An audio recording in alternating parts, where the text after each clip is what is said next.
আপনি যদি এক ইঞ্জিন অয়েল দিয়ে 3000, 4000, 5000 কিলো চালান ভাই, ইঞ্জিন অয়েলের বিক্রি কমে যাবে না?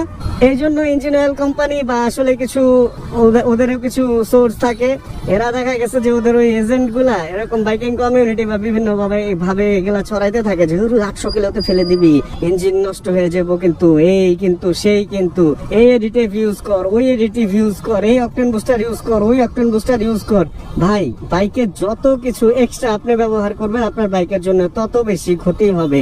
বাইকের সিস্টেম 3টা জিনিস, এক হচ্ছে স্পার্ক করতে হয়, 2 হচ্ছে ফুয়েল লাগে, 3 হচ্ছে অক্সিজেন লাগে। অক্সিজেন সাপ্লাইয়ের জন্য অক্সিজেন ফিল্টারটা একটা টাইম পরে চেঞ্জ করবেন ময়লা হইলে।